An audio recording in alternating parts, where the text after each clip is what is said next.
कांग्रेस प्रदेश अध्यक्ष जीतू पटवारी ने सरदार सरोवर बांध से जुड़े समझौते को लेकर मुख्यमंत्री डॉक्टर मोहन यादव पर गंभीर आरोप लगाए। उन्होंने दावा किया कि नर्मदा नदी और मध्य प्रदेश के वैधानिक अधिकारों से समझौता किया गया। सरकार ने प्रदेश के किसानों, विस्थापित परिवारों और आम जनता के हितों की अनदेखी की है। पटवारी ने आरोप लगाया कि राज्य सरकार ने सरदार सरोवर परियोजना से जुड़े हजारों करोड़ रुपए के दावों को छोड़कर गुजरात के पक्ष में समझौता किया, जबकि इस फैसले पर न तो विधानसभा को विश्वास में लिया गया और न ही जनता को जानकारी दी गई।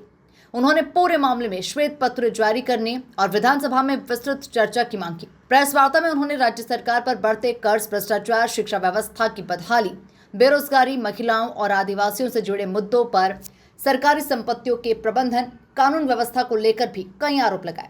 साथ ही उन्होंने कहा कि कांग्रेस पार्टी इन मुद्दों को लेकर अपना आंदोलन जारी रखेगी और 15 जुलाई को मुख्यमंत्री निवास का घेराव करेगी। तो सरदार सरोवर के 7,500 करोड़ रुपए के अपने लेनदानिया है, इसलिए पूरा हम तैयारी से जा रहे हैं। इस तरह की मौखिक अधिकारियों ने मुझसे खुद से बात। अभी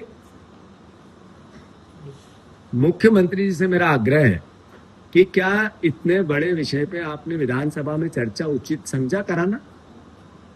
क्या कैबिनेट में इस विषय पे चर्चा करके मध्य प्रदेश के हितों की कैसे हम रक्षा करें, इस पर कोई चर्चा आपके कैबिनेट में की? क्या विपक्ष भी इसका अंग होता है? उसके किसी विपक्ष के हमारे नेता या विपक्ष के विधायकों में किसी से आपने इसको लेके चर्चा की? क्या जितने पर्यावरणविद है, जो आंदोलनकारी है, जो विस्थापन का काम देख रहे हैं, उनसे कोई इसकी चर्चा की क्या? आपको क्या नॉलेज है इसका? सरदार सरोवर का मुख्यमंत्री जी, आप तो 2.5 साल में पर्ची से आए और बैठ गए कुर्सी पे, और उसी दिन से करप्शन का एक तरह से पूरे मध्य प्रदेश में लहर आ गई। तो आपको ये बतानी पड़ेगी कि आपने ये कैसे तय किया कि 1500 करोड़ रुपए जो गुजरात का बनता है वो सही है, लीगल है, इस पे श्वेत पत्र जारी करोगे आप? क्या बातें हुई, क्या समझौता हुआ?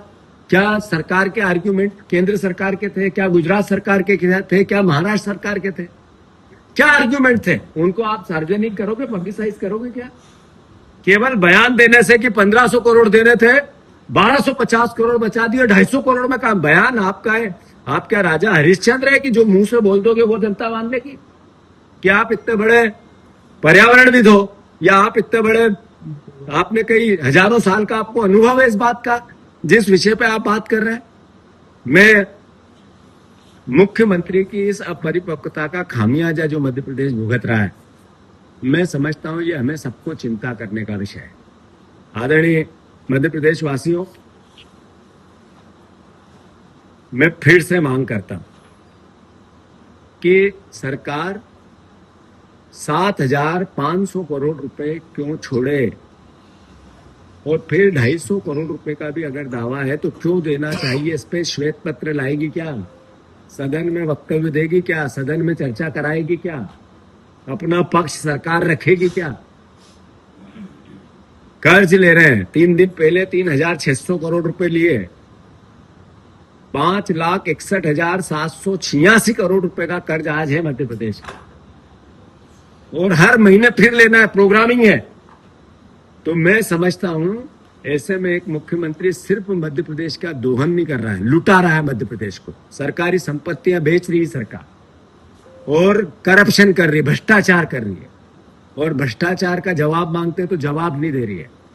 जैसा कांग्रेस पार्टी ने पहले भी निर्णय लिया था कि हम एक कदम पीछे नहीं हटेंगे भ्रष्टाचारी सरकार के, और मीडिया कितना भी जनसंपर्क विभाग से मैनेज हो, ये मैं बार बार इसलिए बोलता हूं कि मैं सोशल मीडिया से पहुंचाता रहूं ये बात जनता के बीच में, कि मध्य प्रदेश की सरकार मीडिया को दबा रही है, मैनिपुलेट कर रही है, विज्ञापन का दबाव बना रही है। जो आर्थिक विज्ञापन का सहयोग अखबारों को मिलता है उसके आधार पर मीडिया को मैनेज कर रही है। ये मुझे बोलना चाहिए, मेरी ड्यूटी है, मध्य प्रदेश के विपक्ष की ड्यूटी है कि जनता को बताए कि किस तरीके से चोरी हो रही है और अखबार में नहीं आ रहा है। भोपाल से आदित्य सराठी की रिपोर्ट।